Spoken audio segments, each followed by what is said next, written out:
સોસાયટીના આપણા best player of the batsman એમના સેન્ચુરીને 2 રન દૂર છે અને યેશા બુમરાહ છેલ્લી ઓવરના 3 બોલ બાકી છે. આ પહેલો બોલ નાખવાની તૈયારી કરી જ રહ્યા છે.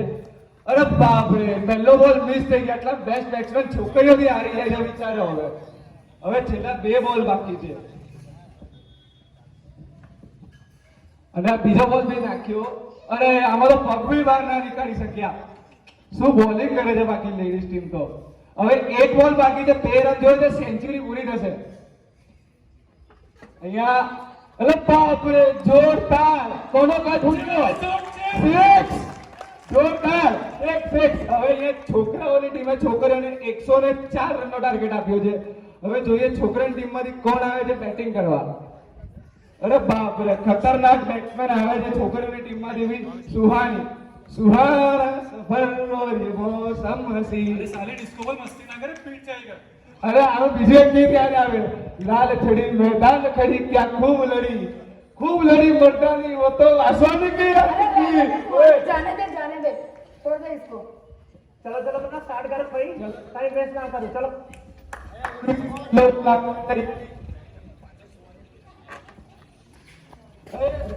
ब्लैक अंदर बॉल को साथ संपर्क 1 रन स्ट्राइक ऊपर. બીજો બોલ भी નાખ્યો. અરે સારા સંપર્ક 1 રહ્યો નહીં. હવે તમાર વોઇસ ટાઈટ કરી ઇઝી ઓવર ચાલુ થાય છે. અરે સુહાની ભાભીને 50 રન પૂરા.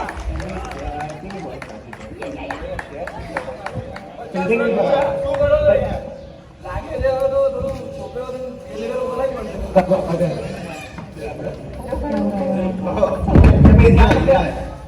अरे रोज 11 बजते नहीं कि सरकार तक इतना आ जाते हो. आवाज नहीं आ रहा है. माइक एक सेकंड, माइक किसी का बंद कर दीजिए. एक्स्ट्रा माइक सारे बंद कर दीजिए. जब बोलना हो तभी चालू करिएगा. ठीक है सब of. Then take your mic in your hand. We'll start again.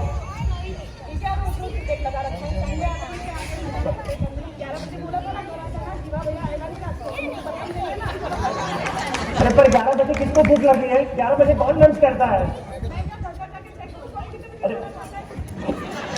अरे यार हमारी मैच चल रही है, वो तो खत्म हो जाने दो पहले.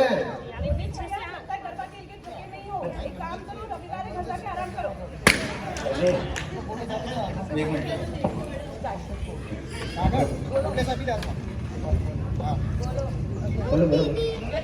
Hello hello. अरे पर मेरी तो बैटिंग चल रही है, वो तो पूरी हो जाने दो. और हमारी तो बैटिंग फिर नहीं आया. तुम लोग बैटिंग छोड़ो, YouTube में जाके नई रेसिपियां ढूंढो और किचन के काम सीखो और घर के काम सीखो. आगे जाके वही काम आने, बाद में तुम लोग भी नंबर आएंगे. अरे चीयर लेना चाहिए था ना तुझे. ये देख लीडर को कैसे चीर दिया. क्या बोला? यही कि दोनों टीम में अच्छा कंपटीशन चल रहा है. एक्शन रिएक्शन थोड़ी देर और खेलने दो. सागर भैया, मैच के एक्शन रिएक्शन छोड़ो, घर जाके पढ़ाई करो. चलो सब लोग घर जाओ, मैच डिसमिस. करने के साथ मैच खत्म. दुश्मन न करे दोस्त ने वो काम किया है. हेलो. देखिए 15 अगस्त का क्या प्लान है? ये यार अपना 75th 15 अगस्त है. आई नो मंडे है पर पब्लिक हॉलीडे है. अरे ऐसे कैसे पब्लिक हॉलीडे है? अच्छा तो एक काम करिए, आप भले ही चेयरमैन सर को पूछ लीजिए, सेक्रेटरी सर को पूछ लीजिए, ट्रेजरर सर को पूछ लीजिए. मुझे नहीं लगता कोई मना करेगा. हाँ मेंबर से भी पूछ लीजिए, कोई मना नहीं करने वाला आपको. अरे यार इंडिपेंडेंस डे के सेलिब्रेशन के लिए कौन मना करता है? अच्छा एक काम करते हैं, आप अपनी साइड के मेंबर से पूछ लीजिए. मैं मित्तल भाभी को बोलती हूँ कि वो अपने साइड के मेंबर से पूछ लेते हैं. हाँ फिर एक मीटिंग कर लेते हैं, फिर मेंबर्स मिलकर डिसाइड कर लेंगे. ओके आप मुझे बता देना मीटिंग कब है. Done. Okay thank you, bye bye. अरे साले इस पर साता मोटा का क्या प्लान है. बस वही साता माटम पे कुछ करता है. मेरे पास एक आइडिया है, क्यों नहीं हम पूरी सोसाइटी साथ में मिलकर बॉयज गर्ल्स सब साथ में पत्ते खेलें. ना बनाना पर बड़े. आप अपनी किटी अपने पास रखो, हमारा ऑलरेडी प्लान है. हाँ और गाइस क्या प्लान हो रहा है? बस वही साता माटम. अरे तो चलो मेरे साथ ही, मैं अरसा जिधर रहता हूँ उधर ही चलते हैं. इस बार तो बड़ा टेबल है. ठीक है तो फिर इस पर वही चलते हैं। हाँ वही चलते हैं। क्या हाल है मम्मी, क्या कर रहे हो? क्या डिस्कशन हो रहा है? कुछ नहीं है तो कर रहे हो उनके साथ मटन का प्लानिंग। अरे इसको कैसे पता चल गया? यही हो रहा था। अरे नहीं मैं तो सुहानी को बता रहा था कि भाई किटी पार्टी का थीम क्या है। तुमको बड़ा किसी में इंटरेस्ट है, ज्वाइन करना है क्या? ये तो कर भी लेगा, आप करने दोगे? अरे किट्टी को छोड़ो, लॉन्ग वैकेशन आ रहा है, सब लोग जाकर कहीं घूमते हैं। ना मैं नहीं आ सकता, मेरे को बहुत काम है। है एम? जा सकते हैं भाई, सुनो। अरे समझ, अरे यार शॉर्ट नोटिस में सब एक्सपेंसिव होगा और सब लोगों की वैकेशन प्लानिंग भी हो गई होगी। गाइस तो 15 अगस्त का क्या प्लान है? क्या प्लान होगा? बस का क्या प्लान होगा? ये तो घोड़े बेच के सोएगा। अरे यार उस दिन मेरा भी सेम प्लानिंग है, काफी दिनों के बाद वीकडेज में हॉलीडे आ रहा है, वरना तो 99 की जॉब ही चलती रहती है यार। इंडिपेंडेंस है, बैठ जाने के बाद घूमने चलते हैं, सबके साथ ब्रेक भी हो जाएगा, एंजॉय भी कर लेंगे। चल ठीक है, कोई नहीं यार, इस बार का वीकेंड वेकेशन तेरे नाम। गाइस यार वीकेंड वेकेशन हम कभी भी प्लान कर सकते हैं, 15 अगस्त कभी भी प्लान नहीं कर सकते। उसमें क्या, हर साल कर सकते हैं 15 अगस्त प्लान। इस बार नहीं तो अगली बार। हाँ ऐसे भी सेलिब्रेशन करके हमें थोड़ी ना कुछ मोदी से अवार्ड मिलने वाला है। अरे पर तुम्हें पता है कि नहीं, इट इज इंडिपेंडेंस डे, आजादी का दिन, हमारा भारत देश आजाद हुआ था। क्या इंडिपेंडेंस लगा रखा है? यहाँ पे किस चीज की इंडिपेंडेंस है? मुझे मेरे खाने की आजादी नहीं है, मेरा खाने का टाइम टेबल भी जीवा भैया नक्की करते हैं कि किस टाइम पे मैं खाऊं। ये किस चीज का इंडिपेंडेंस है? सालिन मैं तेरा दर्द समझ सकता हूँ, ना तुझे खाने की आजादी और ना मुझे सोने की आजादी। 9 to 9 की जॉब में ऐसा लग रहा है जैसे कि मैं वहाँ पे जेल में हूँ, और सब लोग यहाँ पे स्टेटस में वैकेशन के सारे फोटोग्राफ करते हैं, और मैं यहाँ पे 10x10 की केबिन में सड़ रहा होता हूँ यार। क्या इंडिपेंडेंस डे की रट लगा रखी है? क्या लड़की होना एक जुल्म से कम नहीं है? क्रिकेट खेलने की आजादी नहीं है? लड़कियों को क्या पूरे दिन किचन में खाना बनाती रहूंगी? काम काम काम काम खत्म ही नहीं होता। थैंकलेस जॉब है, कुछ अच्छा करो, थैंक यू मिले ना मिले, गलती होने पे ताना मारने जरूर आ जाते हैं, और फेस्टिवल में काम डबल। अरे गाइस लेकिन it is 75th independence day, हमारा देश का 75वां इंडिपेंडेंस डे, सेलिब्रेशन तो बनता है ना यार। अरे यार वही तो कर रहे हैं 75 साल से, वो झंडा लहरा रहे हैं, शहीदों को याद कर रहे हैं, और वो शहीदों वाले गाने मेरे वतन के लोगों जरा आँख में भर लो पानी। बस गाना गाते हैं, नाश्ता करते हैं, हो गया सेलिब्रेशन।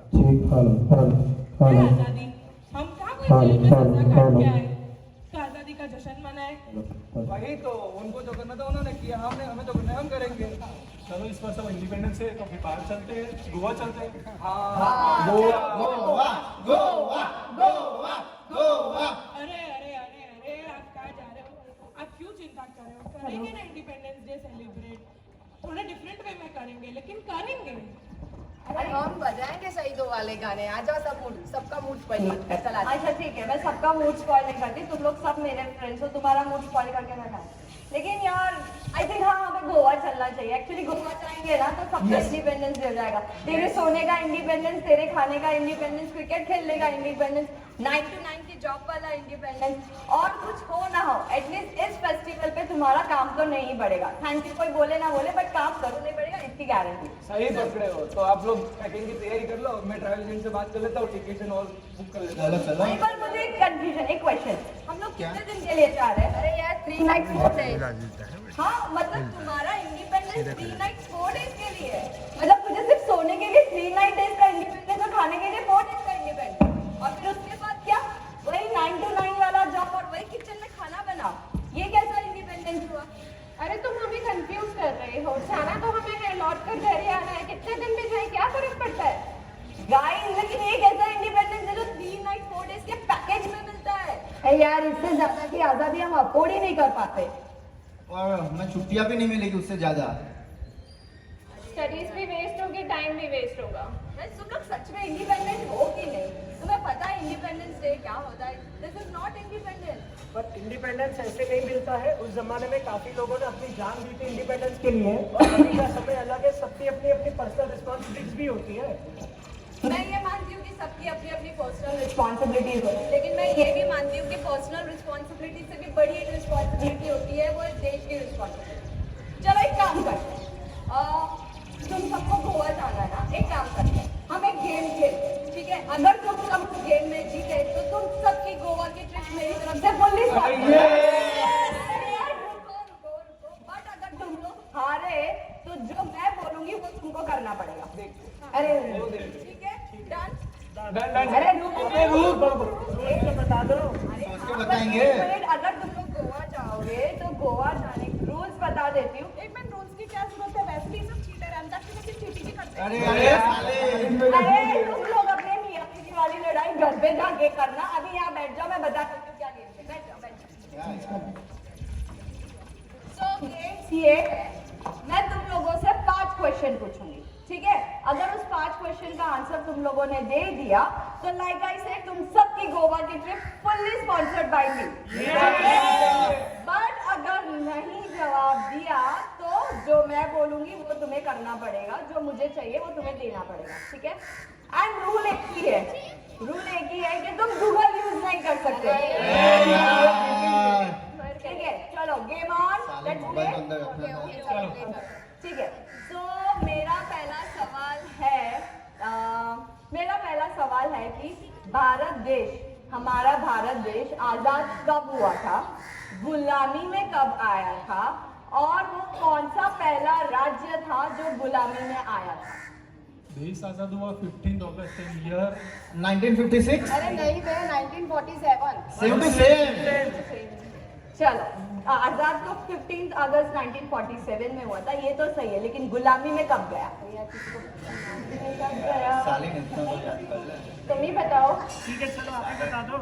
तो देश गुलामी में गया था 18 सितंबर 1615 में, जब साइमन रॉय करके एक इंसान ईस्ट इंडिया एग्जीक्यूटिव, वो जो ईस्ट इंडिया कंपनी का एग्जीक्यूटिव था, जो इंडिया में आया था और वो सारे राज्यों के साथ ट्रेड अग्रीमेंट करने आया था। वो पता है सबसे पहले कौन से राज्य में आया था? वो सबसे पहले आया था सूरत पोर्ट पे। हाँ, वो सबसे पहले सूरत पोर्ट पे आया था और उसने 1797 तक हिंदुस्तान के हर राज्य के साथ उसने ट्रेड अग्रीमेंट साइन किया था। ये वो साल है जब भारत पहली बार गुलामी की जंजीरों में आया था। तब से लेके आजादी के दिन तक भारत ने अपनी आजादी की लड़ाई लड़ी है। तो देखने जाए तो it is more than 332 years. 332 साल। हाँ, 332 साल है ना? बहुत शॉकिंग। चलो दूसरे क्वेश्चन की तरफ बढ़ते हैं। चले दूसरे क्वेश्चन की तरफ। चलो। ठीक है, तो मेरा दूसरा क्वेश्चन ये है कि हमारे भारत देश को आजाद करने के लिए कितने वीर सेनानियों ने अपनी जान न्यौछावर की थी? एग्जैक्ट नंबर चाहिए? एग्जैक्ट नंबर दो तो बेटर है। अनकाउंटेबल, बहुत सारे लोगों ने। 150 साल की आजादी थी, अनगिनत लोगों ने अपनी जान दी थी। इतने लोगों के बारे में तो ना हमने कभी सुना है, ना पढ़ा है, ना कभी कोई मूवी बनी है उसके ऊपर। बात तो सही है, तुम लोग सब सही बोल रहे हो। ये ऐसी लड़ाई थी जिससे कोई भारतवासी अछूता नहीं रहा है। उसने कोई ना कोई तरीके से अपना कंट्रीब्यूशन, अपना सहयोग दिया ही है भारत देश को आजाद करने की लड़ाई में।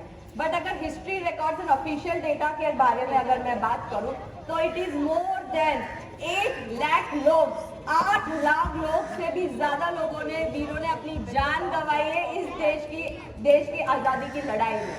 8 लाख लोग? मोर देन 8 लाख लोग, वो भी ऑफिशियल डेटा है। तो अनऑफिशियल कितने होंगे? Unofficial, it is like said uncountable.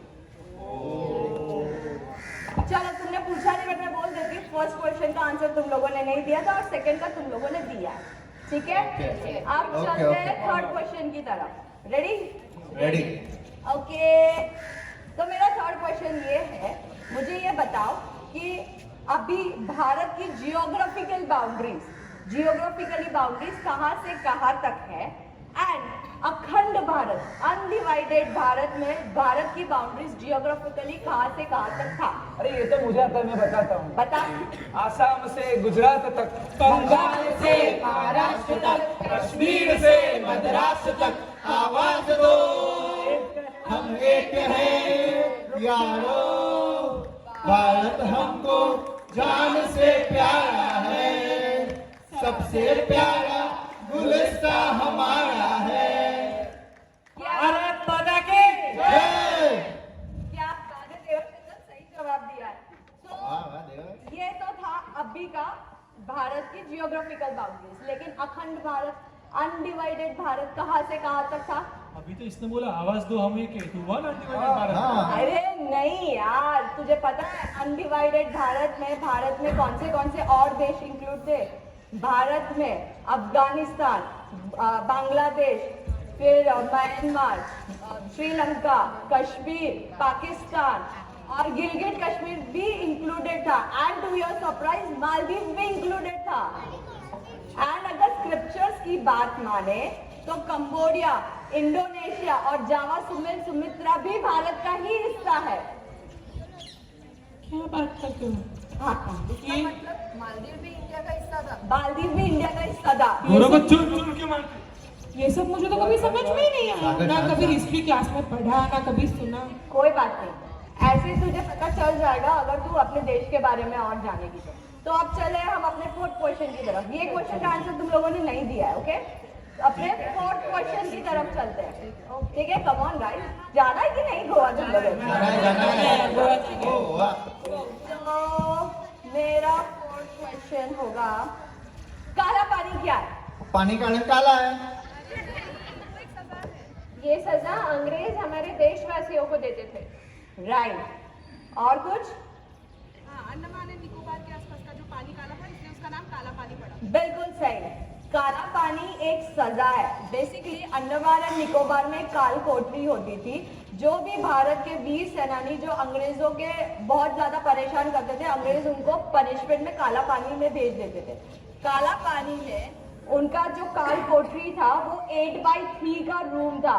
Urvish तेरा 10x10 के ऑफिस से भी छोटा था, पता है? एंड टू योर सरप्राइज वहां पे वॉशरूम भी नहीं था। वॉशरूम भी नहीं? हाँ, खाने के लिए सिर्फ थोड़ा सा खाना एंड जबरदस्ती नमक वाला पानी पिलाया जाता था। ये तो था उनके रहने का स्टाइल। और पता है उनको पनिशमेंट में क्या मिलता था? उनको कोलू की बैल की तरह बांध दिया जाता था और हरा नारियल से उनको तेल निकालने की पनिशमेंट दी जाती थी। और उनको टारगेट दिया जाता था कि एक दिन में इतना तेल निकालना है। अगर वो नहीं निकालते थे ना तो उनको हंटर और चाबुक से मारा जाता था। कोलू की बैल मतलब? कोलू की बैल मतलब कोलू एक बड़ा स्ट्रक्चर होता था जिसमें वो बैल घूमता है और तेल निकालता है। जो भी मटेरियल अंदर हो, जैसे धानी हो या जो भी हो, उसमें से तेल निकलता था। तो ब्रिटिशर लोग हरा नारियल जो बड़ा पेड़ से उठा के उसमें डाल देते थे और उसमें से तेल निकलवाते थे, लेकिन वो बैल को यूज नहीं करते थे और हमारे वीर सेनानियों को यूज करते थे। तो उसको बोलते हैं कोलू की बैल। और तुझे पता है उर्वेश, टू योर सरप्राइज, तू ये बोलता है ना कि मेरा 9 to 9 का ऑफिस मुझे जेल लगता है। हमारे कितने ही वीर ने उस जेल में अपनी जान गंवाई है। और एक वीर का नाम तुझे बता दूं, वीर विनायक सावरकर, जिन्होंने वहां की हर एक काल कोठरी के दीवार पे भारत के नाम पे एक कविता रखी और वो आज भी है। वो आज भी हमें देखने को मिलती आज भी आप लोग उस कविता को देख सकते हो, उस जेल को विजिट कर सकते हो। So I guess fourth question भी चलो फिफ्थ क्वेश्चन की तरफ बढ़ते हैं। Last question, okay okay? तो जीतना ही पड़ेगा। हाँ, ये तो जीतना ही। ठीक है, मेरा फिफ्थ क्वेश्चन, दांडी मार्च क्या होता है? वही महात्मा गांधी जी ने दांडी मार्च के लिए यात्रा की थी, पूरे देश को एक किया था और नमक पर से टैक्स हटाया था। सिंपल। गुड, लेकिन अधूरा ज्ञान है, मैं पूरा ज्ञान देना चाहूंगी। दांडी मार्च बेसिकली उस टाइम जब दांडी मार्च की यात्रा हुई थी तब यहाँ पे विदेशी मूवमेंट चल रहा था। गांधी जी ने एक विदेशी मूवमेंट का स्वदेशी मूवमेंट का आंदोलन किया था और विदेशी चीजों का बहिष्कार किया था। तब जब भारत देश गुलामी में था, भारत के साथ साथ 125 देश भी ब्रिटिश लोगों की गुलामी में था। गुजरात सबसे ज्यादा नमक बनाता था। ब्रिटिशर्स यहाँ से नमक ले जाते थे और बाकी सारे देशों में प्रॉफिट्स में बेचते थे और यहाँ के लोगों को ही उस नमक पे लगान भरना पड़ता था, टैक्स भरना पड़ता था। इसीलिए गांधी जी ने ये मूवमेंट किया जहाँ पे गुजरात जाके भारत के लोगों को वो टैक्स फ्री नमक मिल सके, लगान मुक्त नमक मिल सके। पता है ऐसा एक और मूवमेंट हुआ था, सेम ऐसा ही जैसे नमक के लिए होता, एक और चीज के लिए होता। बताओ किसके लिए होता? चाय का मूवमेंट? नहीं, वो मूवमेंट हुआ था ब्लू के लिए। अरे घड़ी एंड वो मूवमेंट हुआ था कैलकटा। सो मेरे तो ये सब सुन के तो मेरे रोंगटे खड़े हो गए। क्या कुछ नहीं था हमारे देश के लोगों ने। वो तो है। एक्चुअली ना मैं एक और चीज बोलना चाहती हूँ, मैं बोलूँ प्लीज? बोलो, बोलो। मैं ना एक ऐसी पर्सनालिटी के नाम आपको बताना चाहती हूँ और आप मुझे बताएंगे कि उस पर्सनालिटी ने हमारे भारत देश के लिए क्या किया, ठीक है? ये क्वेश्चन ऑडियंस में से भी अगर जिसको भी पता है तो वो आंसर दे सकता है। मैं आप लोगों को एक पर्सनालिटी का नाम बताऊंगी और आपको बताना है कि उसने हमारे देश के लिए क्या किया। बोलूं? और चलो। उसका नाम है विनोद किन्नेरी वाला। कौन बता सकता है उसने हमारे भारत देश के लिए क्या किया? किसी को पता है? किसी को पता है? किसी को भी नहीं? आप में से किसी को पता है? मुझे पता है। बताओ। ये वीर हमारे अहमदाबाद से हैं। इन्होंने हमारे गुजरात कॉलेज पर तिरंगा फहलाने के लिए अंग्रेजों से यहाँ सीने पर गोली खाई थी, वो भी सिर्फ 18 साल की। सही बात है। और ऐसे न जाने कई वीर जवान हैं जिन्होंने अपनी जान दे दी देश को आजाद करने के लिए।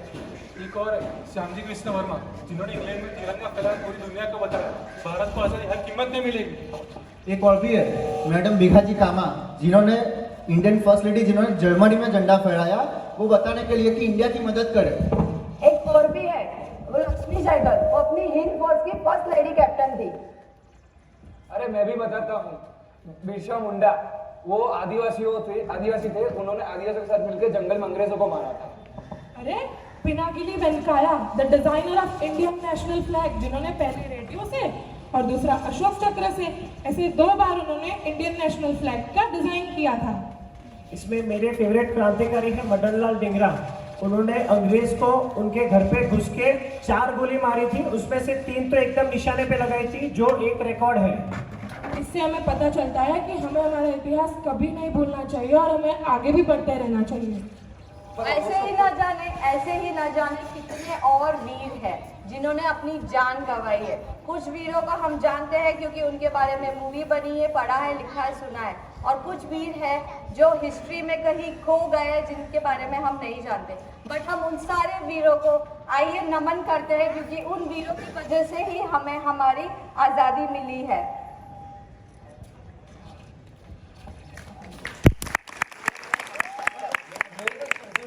देश गुलामी में था, आजाद हुआ, जश्न मनाया, पर मैं ऐसा क्या करूँ कि पूरे देशवासियों को मुझ पे गर्व हो? अरे जरूरी नहीं है कि उसमें हमें फौज में जाके जमा होना पड़े। छोटे छोटे कामों से भी तुम देश की सेवा कर सकते हो। जैसे तुम हर अनोखी करने वाले को बुरा भला मानता हो, गाली ना दे। तो किसी मददगार को मदद कर ले, वो भी एक अच्छा काम है। ये सब तो ठीक है, लेकिन हमें थोड़ा सतर्क भी रहना चाहिए, वरना जैसे यूक्रेन की हालत है कुछ बोल भी नहीं सकते। मैं तो यही मानती हूँ, कारण किए जाओ, फल की चिंता ही मत करो। यार फल से मुझे याद आया, तुम लोग गेम हार गए तो मुझे मेरा फल मिलेगा, मतलब हम गोवा जाएंगे या मुझे जो चाहिए वो मिलेगा? अंडमान निकोबार चलते हैं, क्या? अंडमान निकोबार चलते हैं, देश का इतिहास देखना है। मुझे यही तो, मतलब मुझे जो चाहिए वो मिलेगा, राइट? बोलो क्या चाहिए? मुझे ये चाहिए कि यहाँ बैठा हर एक भारतवासी एक प्लेज ले जो अपने देश की सेवा के लिए हो। जरूरी नहीं कि वो प्लेज बड़ा हो, छोटा सा प्लेज जो वो कर सके। जैसे मैं प्लेज लेती हूँ कि आज के बाद मैं ना रोड पे कचरा फेंकूंगी और ना ही प्लास्टिक बॉटल फेंकूंगी। मैं एक प्लेज लेती हूँ कि मैं कभी इलेक्ट्रिसिटी वेस्ट नहीं करूंगी। मैं एक प्लेस लेती हूँ, मैं एक प्लांट लगाऊंगी। हम सब एक प्लेज लेते हैं कि हम सब देश की सेवा करेंगे।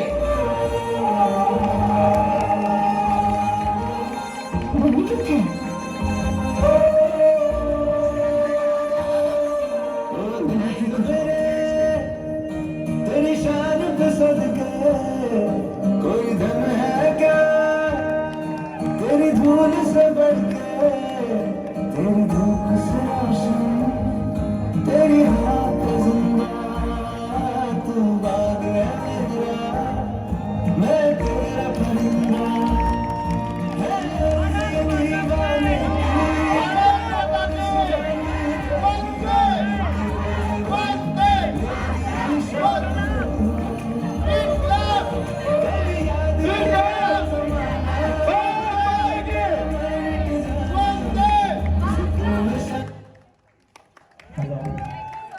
જોરદાર તાળીઓ, જોરદાર। સિરિયસલી આ લોકોએ જે પ્લે કર્યો છે બહુ જ જોરદાર છે। અને બીજી જોરદાર વાત કે કોઈ બિલીવ નહીં કરે કે આ 9 જણને ખબર છે કે એ લોકો શું કરવાના છે અમને કોઈને બી નથી ખબર.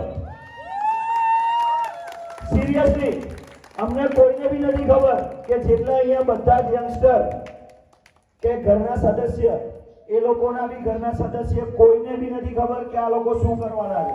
અને જોરદાર પરફોર્મન્સ આવું કટ વિના પરફોર્મન્સ આપ્યું છે એના માટે જોરદાર તાળીઓ. ગર્વ છે ચતુર્ભુજ કોલોનીના યંગસ્ટર અને ભાવિ યંગસ્ટરોને અને બધા વડીલોના આશીર્વાદથી આ બધામાં એક જુસ્સો છે. એ જુસ્સો અહીંયા દેખાય છે બધા નાના છોકરાઓનો બધાનો. એના માટે બી બધા જ વડીલોના આશીર્વાદ અને ઉપરવાળાની મહેરબાની અને ઉપરવાળાના આશીર્વાદ કામ કરે છે. જય